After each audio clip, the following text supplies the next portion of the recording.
I started working on a story about a scandal in the ballet world.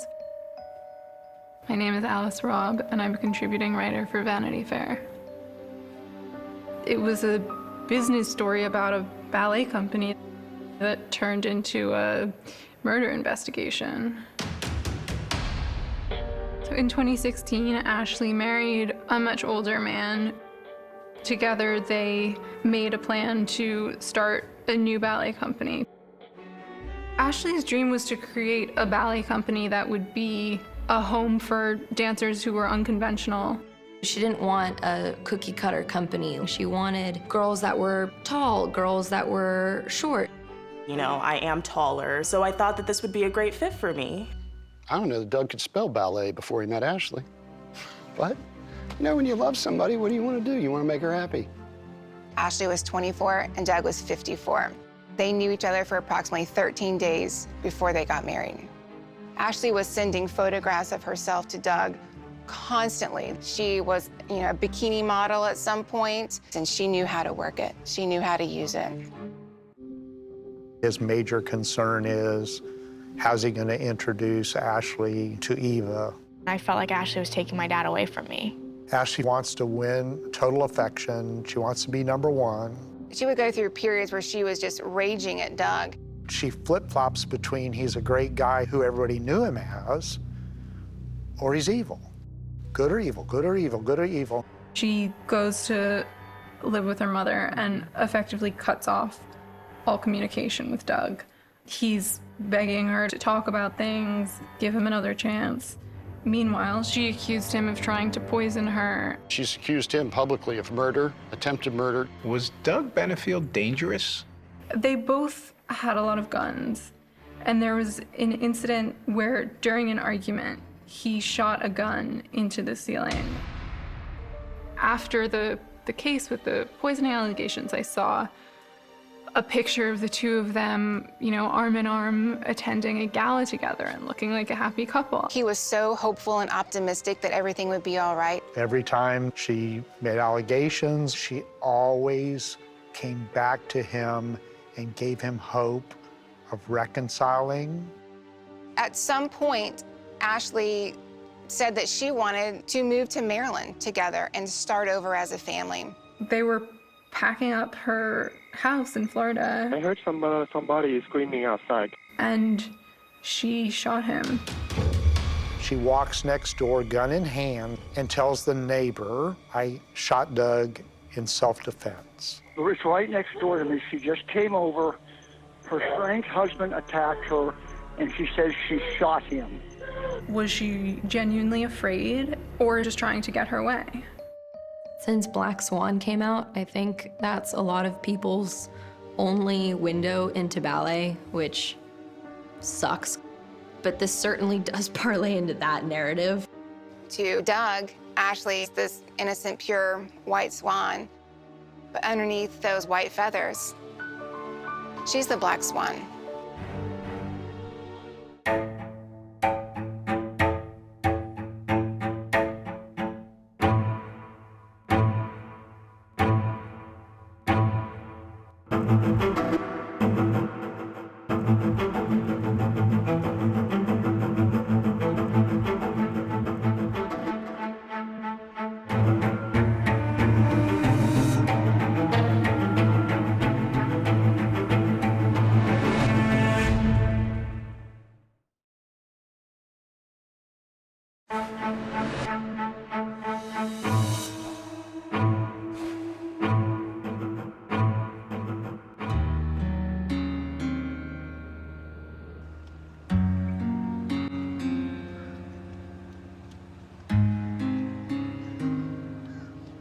Do you remember your last conversation with your dad? He tried to call me, but I didn't pick up because I was at work. I said, I'll call you later.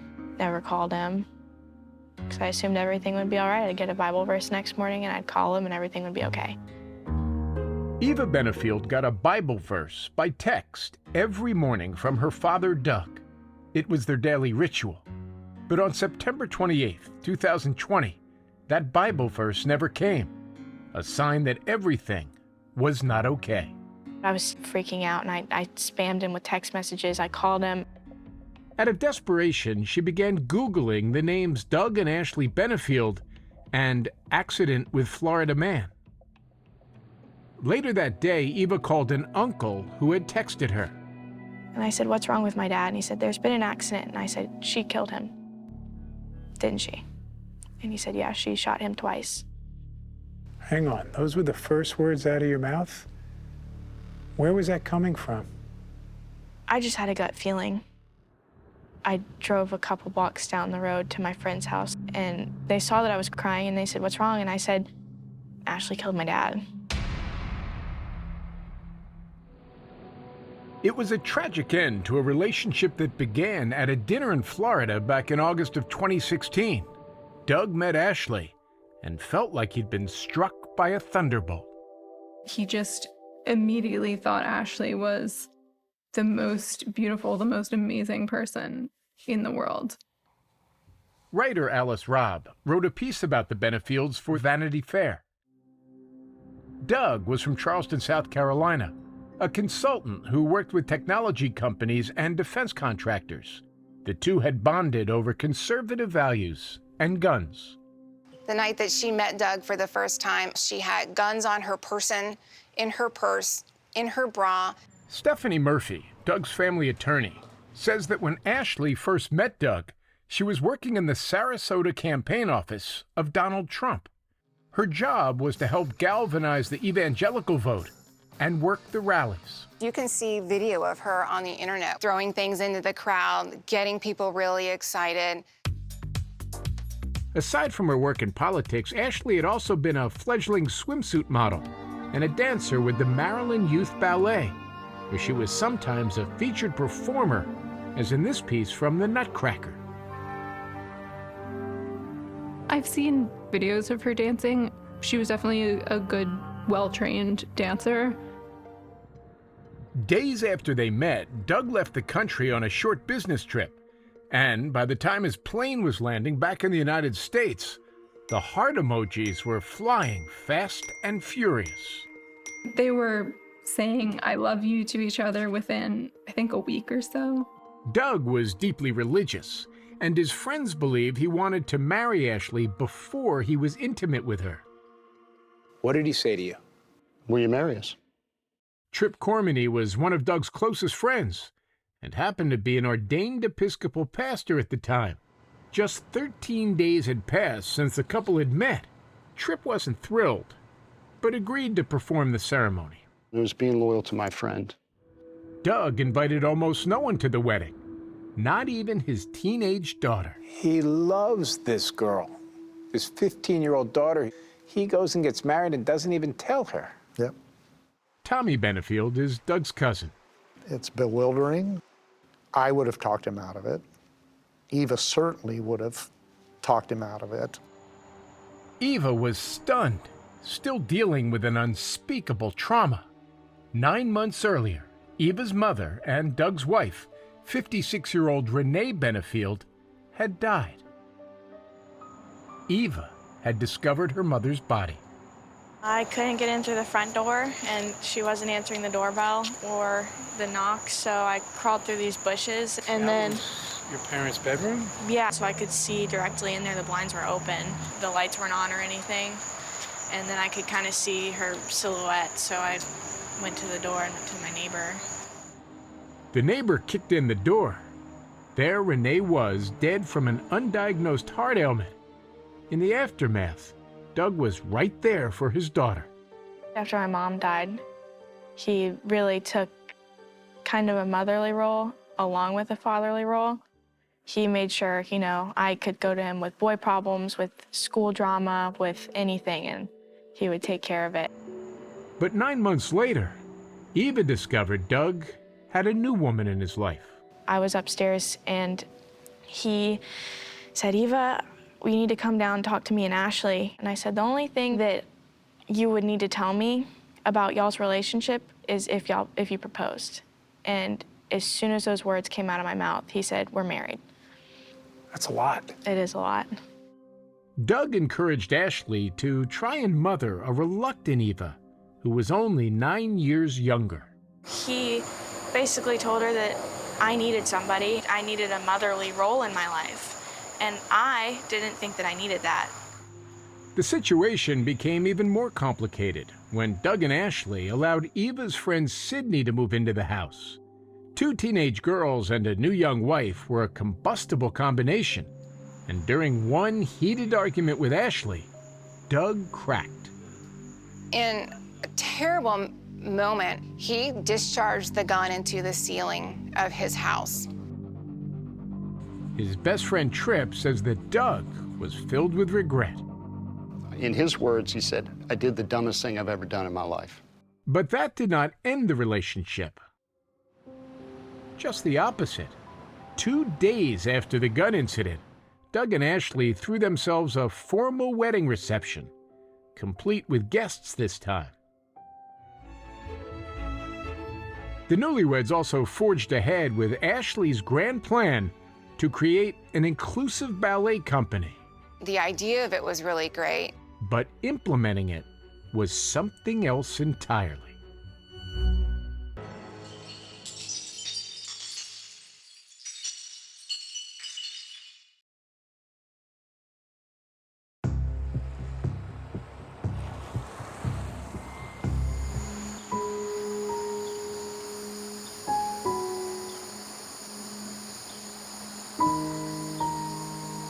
Once Ashley started causing trouble and stress, that's when he started to realize how I was feeling.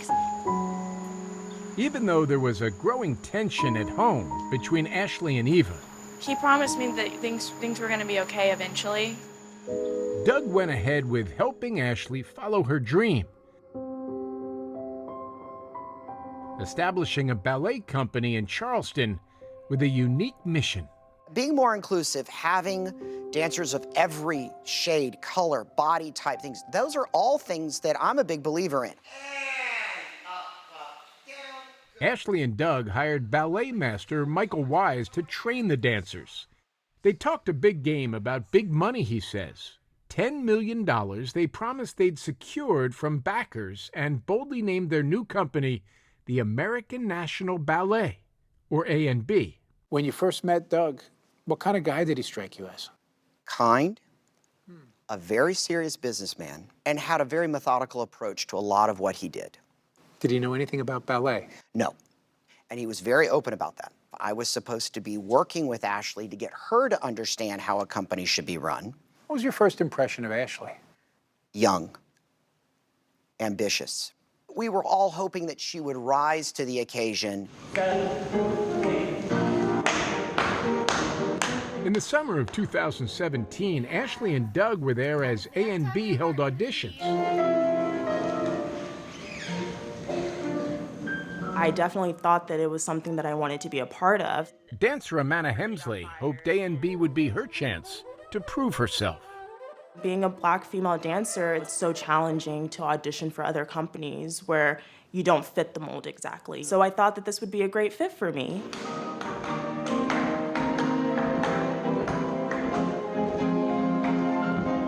You know, if you're in the ballet community, you know there's a lot of crap that needs to change. Athena Nikolakopoulos interviewed with Ashley and loved what she heard about her vision. It sounded like she was genuinely excited to get this new company going and that they were going to try and do things a little bit differently. The majority of her dancers were individuals that were very much like her. Had the drive, had the want, but hadn't necessarily been given an opportunity. Dancer after dancer proudly posted to social media they'd joined the A&B family. But that wasn't the only family Ashley had in mind. On top of starting a ballet company, Ashley also wanted to get pregnant. And in the midst of putting together the ballet company, that's exactly what happened. How did that sit with you? It didn't sit well at all, so this kind of felt like another stab in the back. There was a lot of stress, because now they basically have 2 teenage daughters and a little girl on the way. At the end of the summer in 2017, some 40 dancers from all over the world began arriving in Charleston to work with Ashley. From the first meeting, they realized what they'd been promised at A&B wasn't what they'd be getting. We get there and we're like, where is she? And Doug announces that she's bedridden with a really difficult pregnancy, and so she wasn't going to be there for the first however many months. It was explained to me that they were going to be developing this state-of-the-art facility in downtown Charleston. Day one, when we're ready to start up, they were like, can we use your facility? Each day something would happen that just made us feel even more unsettled. Hi guys. Sorry. The shoes kept dropping.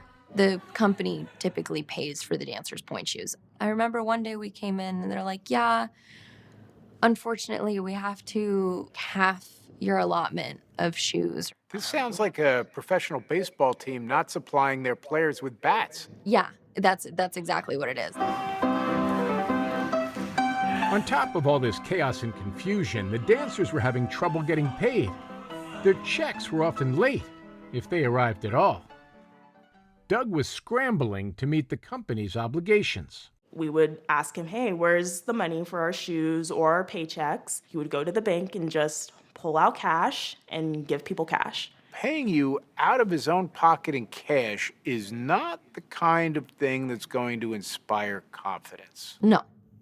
No, confidence had gone a long time at this point. That was very long gone. And we really thought, we're like, well, when Ashley comes back, like, that might be what fixes all of this.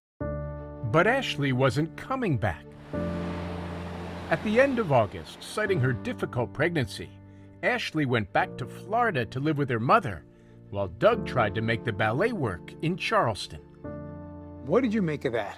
I was just kind of like, okay, I mean, that means I get more alone time with my dad to hang out. We had a decent amount of sympathy for him, too. We're like, geez, he got sucked into this whole thing, and poor thing, he doesn't really know what he's doing. He's just trying to be there for us as much as he can. The rumblings about trouble in the Benefield's marriage grew louder. It seemed like it was something that was going to crash and burn very shortly. Very shortly. In September, while Doug was at an event for the ballet, Ashley and her mother drove from Florida to the house in Charleston and dropped a bombshell. The marriage was over. She came to Charleston and packed up her things and then left Doug this scathing note about all the reasons why she didn't want to be with him anymore. In the note, Ashley called him possessive and controlling. She wrote the incident when he'd fired a gun into the ceiling, as well as other unsafe behavior, had left her fearful for her life and the safety of her unborn child. I could see the look in his face when he read it. I could just tell his heart was broken. But Ashley's note was just the beginning. He had this family that he thought was going to be perfect, happy, and faithful, and it fell apart in the most spectacular way. It wasn't long before the relationship became truly toxic. She thought Doug may have poisoned her.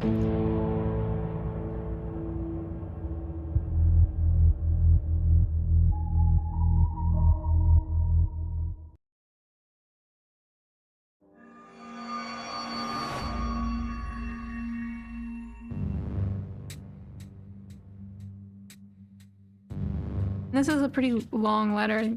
She says at the end, "Do not harass or try to follow me or I will call the police." She does not seem like someone who is open to getting back together. Ashley's scathing note to Doug left little doubt about her feelings. I really think that Ashley thought that that was going to be it. Just pack up her stuff, leave a note, and it was going to be over. But Doug wasn't ready to give up. He sent Ashley text after text, begging her to reconsider. One of them read, "I am on my knees and face before God, asking you to forgive me." But Ashley was not in a forgiving mood.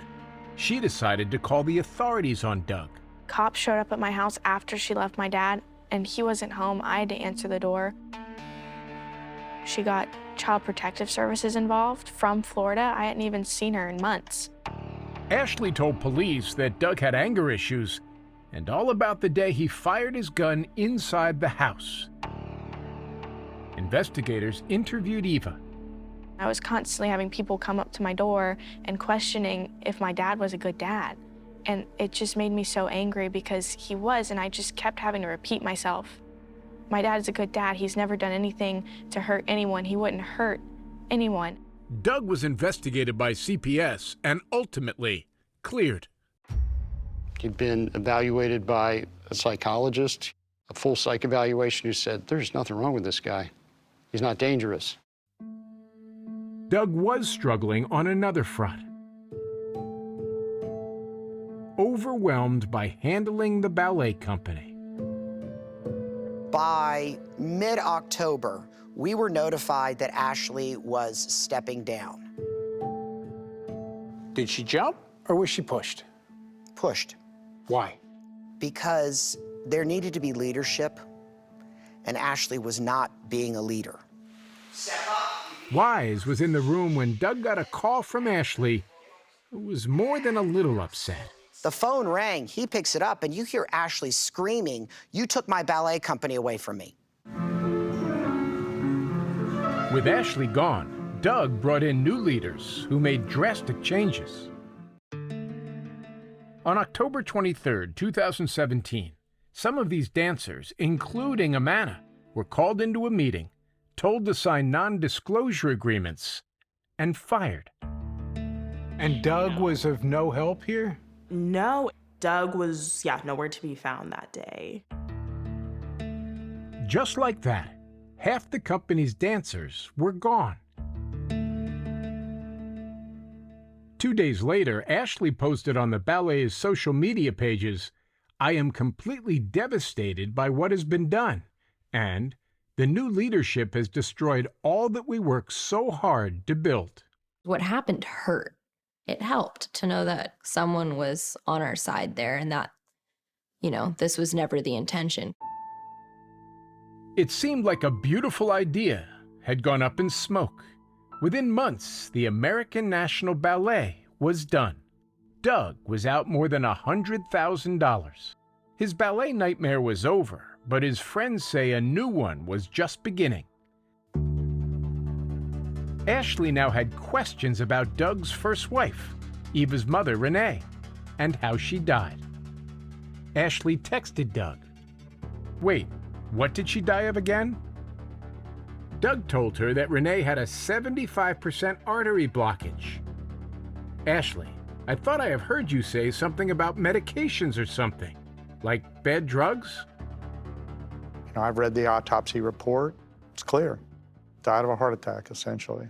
It soon became clear why Ashley was so interested in how Renee died. She told Doug's cousin, Tommy, she thought Doug had poisoned Renee, even though Doug was out of town at the time. What was your reaction? You must have been like, what? It's out of left field. I'm really confused by that. The local police say they closed the case in 2016 after they got the coroner's report. But Ashley talked to writer Alice Robb, shared her theory about Renee, and made another shocking allegation. She said that, as a dancer, she'd always known her body well, and that she really felt like she was even more nauseous than she would have expected as a pregnant woman. And she said that she had been poisoned. Ashley believed that Doug has been poisoning her while she was pregnant with their daughter. They were both big tea fans, and she hearkened back to the times that Doug was bringing her tea in bed because she didn't want to get out of bed. Doug, still hoping for a reconciliation and having no idea about Ashley's suspicions, sent her a birthday gift at the end of November 2017. He had purchased a lovely teapot and teacups and saucers and this specialty tea that was supposed to be for pregnant women. The gift fed Ashley's growing concerns about Doug. She takes it to the police department as hazardous materials and claims that it's how he's poisoning her. What do the police make of that? They treat it as hazardous materials that day. They test it and prove out it's not any poisonous materials. Ashley also sent her hair to an independent lab for testing to determine if she'd been poisoned. The report said her hair showed higher than normal levels of aluminum, zinc, and other metals.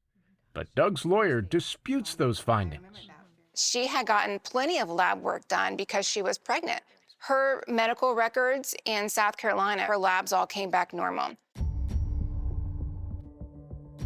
3 weeks before her due date, without Doug knowing, Ashley checked herself into the hospital. I don't think she was poisoned, but that doesn't mean she doesn't think she was poisoned. She was at Tampa General Hospital claiming the child had been exposed to heavy metals in utero because her husband had poisoned her. Ashley also claimed, without any proof, that Doug was physically abusive and had held her prisoner back in Charleston. She said he had been stalking her in Florida.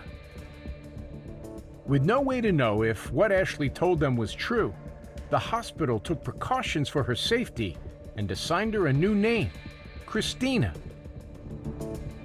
3 days later, doctors performed a C-section.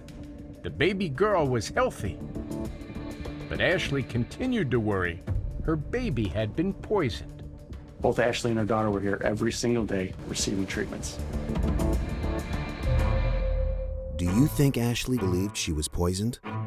Chat now with the 48 Hours team on Facebook and X.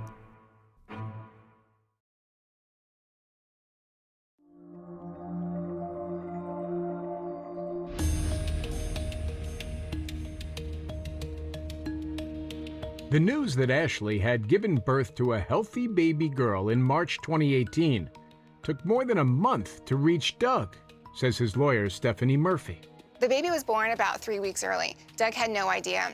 Baby Emerson did not have Doug's last name, and Doug was not listed as the father on the original birth certificate. No one was. Ashley wanted to raise her daughter with her mother alone. She didn't want to co-parent. And she kept pursuing her accusation that Doug had killed Renee. Eva says that at one point, Ashley and her mother, Alicia, even pulled Eva aside.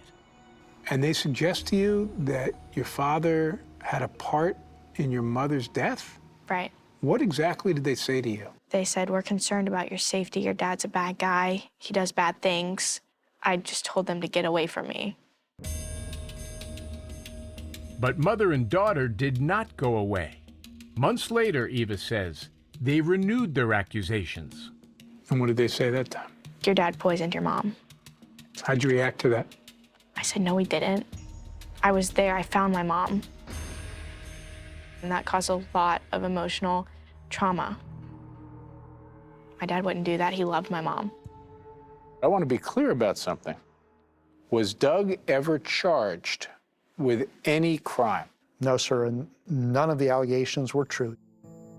Ashley did not respond to our request for an interview, but she appeared convinced that she and her 3-month-old baby had been poisoned. In her search for help, Ashley signed them up for 26 consecutive days of treatment in this hyperbaric chamber. It can detox the body of heavy metals and other toxins.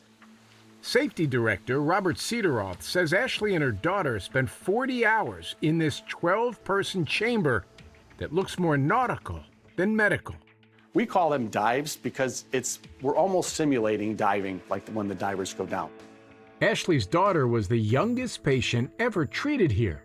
Adults wear a plastic hood while inside the chamber, but with a baby, things got a bit tricky. Ashley's daughter was really small, at that time. So we ended up taking this ring and we put it around her waist. It was like she was like a little ballerina. And so half of her body was actually inside of the hood. In the summer of 2018, the poisoning allegations came to a head when the Benefield squared off in a Bradenton, Florida courtroom. Doug wanted to see his daughter, and Ashley was requesting an injunction to keep him far away. An audio recording was made of the proceeding. Here, Stephanie questions Ashley about the state of her pregnancy. You also told Lakewood Ranch OBGYN that the pregnancy had been uncomplicated, correct? Is there a page you would like me to reference? I'm just asking him. Is that what you told them? I wouldn't say it was uncomplicated. My entire life has been complicated for about 2 years. Okay. The OB wrote right in her report, pregnancy has been uncomplicated. Was that inaccurate? I'm not responsible for what the doctor or the nurse writes. Okay. You have accused your husband of poisoning you. Yes. It is heartbreaking that somebody you would trust would do something to you. But the judge was not persuaded by 2 days of testimony and the lab test results Ashley had submitted. There is not a single scintilla of credible evidence that Miss Benefield has ever been poisoned or suffered from any illness of any poison. That ruling cleared the way for Doug to finally see his daughter. Days later, he and Ashley met outside the sheriff's office to exchange the baby. To Stephanie's surprise, Ashley was suddenly very accommodating. She then immediately went right up to Doug, handed the baby over, nice as she could be, very cordial. She even suggested that the three of them, Doug, Ashley, and the baby, spend time together. And Doug said, okay, sure, because Doug wanted to make the transition as easy for his daughter as possible, because to her, he was a stranger. And I talked to Doug. I said, okay, it's fine, of course. Please be careful. For the better part of the next year, Doug, Ashley, and their daughters seemed happy, at least according to Doug. Doug even moved to a nearby apartment in Florida. Doug thought they were back together, that they were doing what they were supposed to do in the beginning, which was to slowly get to know each other, be a family. I thought everything was going to be okay. But in August 2019, when he met Ashley to pick up his daughter, Doug was stunned to see what he thought was an engagement ring on Ashley's finger. Doug hired a private investigator to find out what was going on. The private eye told Doug that Ashley was seeing another man. And in November 2019, Doug filed for divorce. Soon after, Ashley began lodging complaints against Doug. Ashley accused Doug of sexually abusing his daughter. She accused him of a whole litany of things. Bye-bye. Bye-bye. Doug vehemently denied harming his daughter, and authorities agreed there was no evidence. Doug then wrote an email in March of 2020 to the sheriff's office accusing Ashley of having a split personality. But a few months later, Doug did something that seemed unthinkable. In a head-spinning move, he announced that he and Ashley were going to try again to be a family and were relocating to Maryland. Tommy, I know we keep circling back to the same question, and I'm sorry. It's just any viewer of this hour is going to also be asking, what did Doug need to see before he would say, time out, we're done? He is still believing he can rescue and save and have a marriage, a loving marriage. After somebody says you're sexually abusing your daughter, don't you cut and run? Don't you say, I tried. Right. I'm out. Right. Yes, most people do, but not Doug. She's still presenting to him and to others that they're going to put all this back together again. Friends held their breath, but hoped for Doug's sake that a miracle reunion was about to happen. Tripp says he knew better than to even try to talk Doug out of reconciling with Ashley.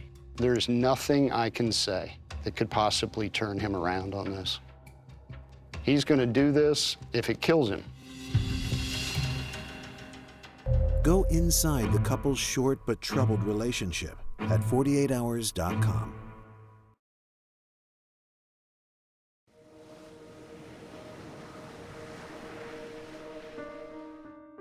He said that their relationship was going really well, and he was just excited for a fresh start.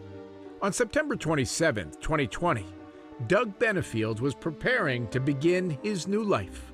He was moving with Ashley, their young daughter, and Ashley's mother, Alicia, from Florida to Maryland. So it's Sunday night, and Doug is over at Ashley and Alicia's house, and Doug is filling up the U-Haul.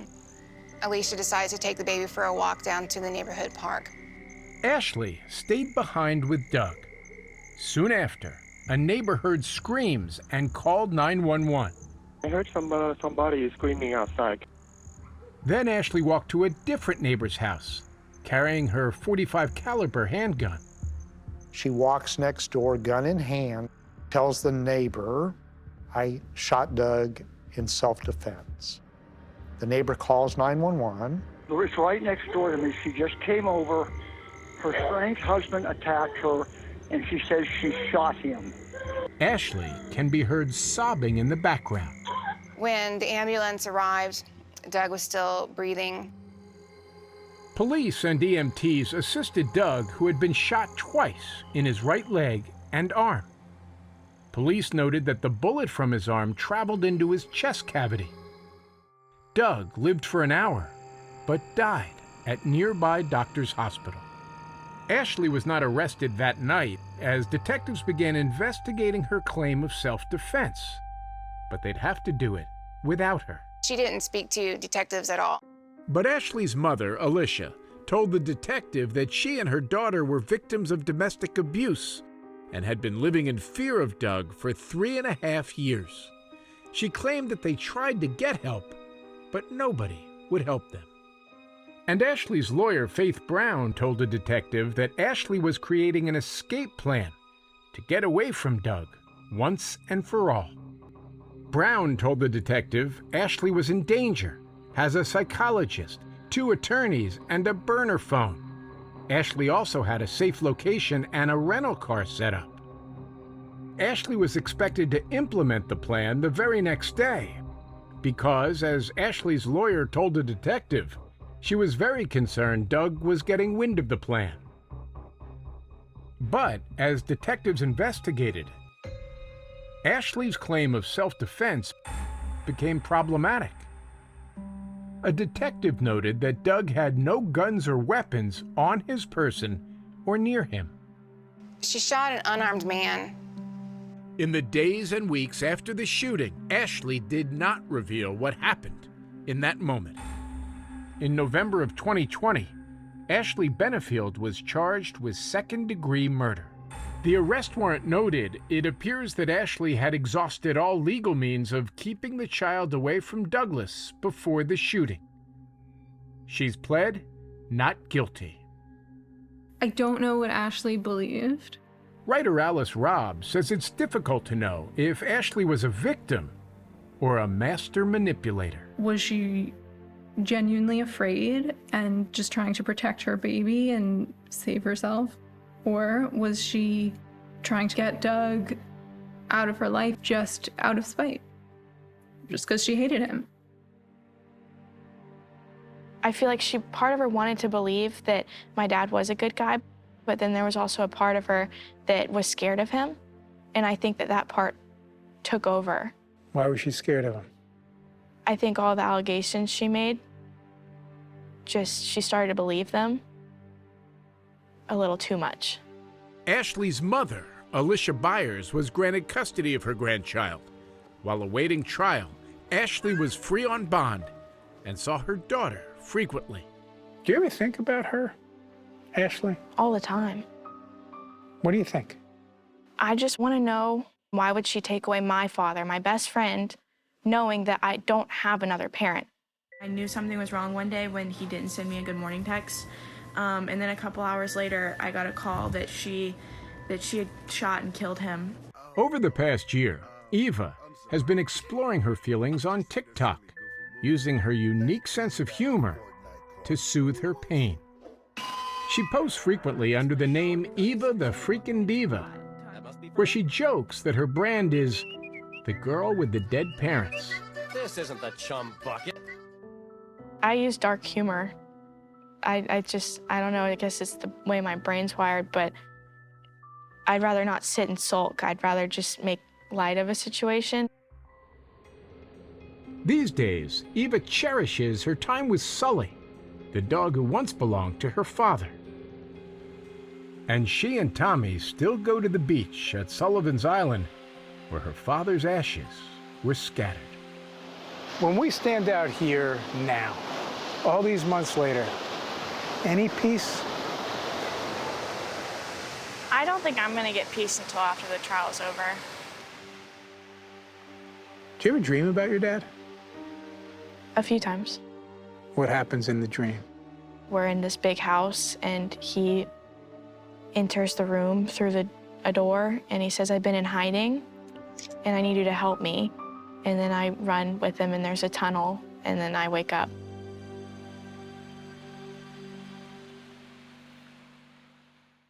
Coming up next. Guess what? I know everybody's been waiting for the day. Next week is her first in-person hearing, which means I'm gonna see her in person for the first time since she killed my dad.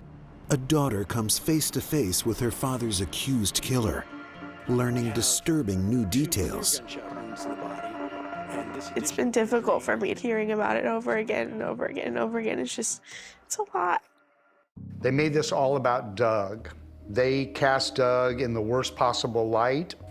For the first time, Ashley Benefield takes the stand, claiming Doug tried to poison her with a gift.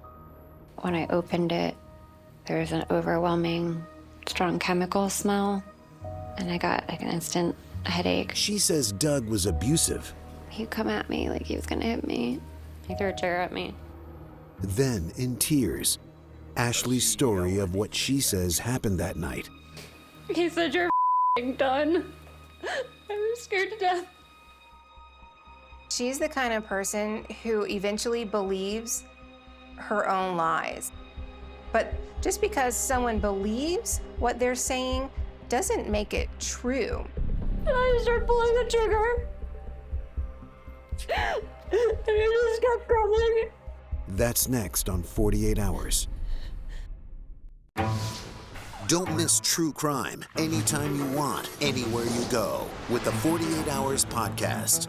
Real crimes, real lives. Like a John Grisham novel come to life. Real justice. There's some questions that have to be asked and need to be answered. Listen to 48 Hours on Apple Podcasts.